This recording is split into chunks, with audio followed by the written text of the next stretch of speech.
The red earth of Omogidi had held its breath for 10 long years. Tonight it exhaled. Mama Ifeoma, voice trembling, barely above a whisper. Ifeoma, my daughter, I saw who dropped those beads that night. Ifeoma, eyes wide, shock turning to pain. You saw? Then why did you stay silent? Why let an innocent man carry the shame all these years? Mama Ifeoma, a tear slips down, her voice cracks. Because it was your father. He picked them up by the stream, thinking they were lost treasure. But when the Igwe declared the theft a crime, punishable by banishment or worse, he panicked.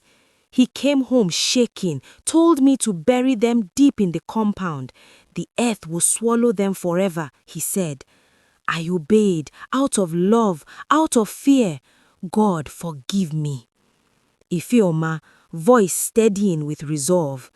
The earth does not swallow truth, Mama. It only buries it until someone brave enough starts to dig. We cannot leave Mazio Kafo, the blacksmith, in the dust of lies. Truth is life. Even if it costs us our home, our name, the Igwe must know.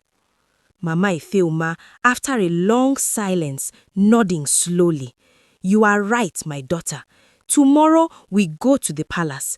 Mama Sofaya, the wise one, will walk with us. She will speak where my tongue falters. As Ifeoma held the glowing coral beads in her palm, she felt the weight of generations shift. By morning, the village would never be the same. The red earth had finally spoken, and now it was their turn to answer. The path to the Igwe's palace stretched longer than the road to the great river. Every step echoed with the village's gossip. News in Umogidi travels faster than Hamatan wind. They whispered, the daughter of the late Okeke carries something that could burn a house down. Mama Sofaya, walking with her carved staff, Do voice not bow your calm and eyes strong. to the ground, Ifeoma.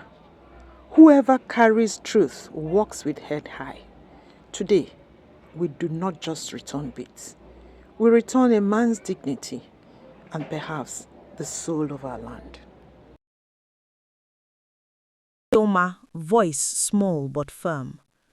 But Mama Sofaya, what if the Igwe's anger burns us? What if he punishes our whole family for my father's fear? Mama Sofaya, stopping briefly, looking The her fire in the may eye. scorch the grass, but it cannot kill the roots beneath. Your family has lived too long in the shadow of a lie. Better to stand in the full sun and be tested by truth than rot forever in the shade of secrets. Inside the grand palace hall, the Igwe sits on a high throne of dark Iroko wood, carved with ancient symbols. Red-capped chiefs line both sides. The air is thick with incense and tension. Igwe, voice booming, echoing off the rafters. Who dares disturb the peace of this morning? Ifeoma, daughter of Okeke, you stand before my throne with a closed fist. Open it now or leave my sight. Ifeoma steps forward slowly. She opens her hand. The red coral beads catch the light, shimmering like fresh blood. Igwe, leaning forward, eyes widening in shock. The lost corals of the queen? You bring ghosts into my house, child? These beads vanished 10 years ago, the day I caused the thief to exile. The blacksmith paid dearly for this crime. Why bring them now to mock my judgment? Ifeoma, voice clear, ringing through the hall despite her trembling knees. They were never stolen, my Igwe. They were found by the stream and hidden in fear. Fear that your righteous anger would destroy a good man. My father, Okeke, found them. He buried them to save himself. The hall erupts in murmurs. Chiefs exchange glances. Mama Ifeoma stepped forward. In a low voice, through her sob, she said, "Igwe, please, my husband meant no harm. The whole village of Umogidi knows that Mazi Okeke wouldn't hurt a fly. He only did what he did out of fear." Mama Sofaya, stepping forward with quiet authority, the room fell silent out of respect for her Hear grey an hair. old woman's words. A man who hides a snake in his room should not be surprised when it bites him in his sleep. Okeke is gone to the ancestors, but the wrong remains. The blacksmith, Mazi Okafo, was banished in chains for a crime he never committed. The Igwe stares at the beads, then at the three women, then at the waiting villagers. His face softens, humbled. Igwe, quietly, voice cracking with emotion. The river has broken through today. Let it be known across Umuogidi, Mazi Okafo the blacksmith is cleared of all blame. My foot soldiers will search for him at first light and bring him home. He will return with honor, a grand ceremony, drums and dance. And so it was. Mazi Okafo returned to the land of Umuogidi. The Igwe himself hosted him and his family in a colorful ceremony filled with kola nut, palm wine and song.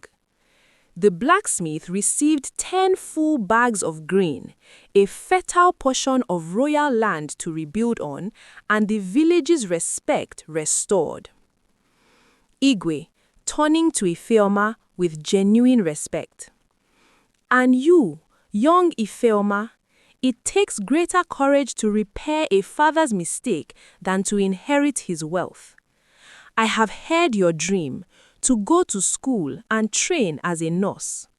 From this day, I will sponsor your education until you wear the white uniform and heal our people.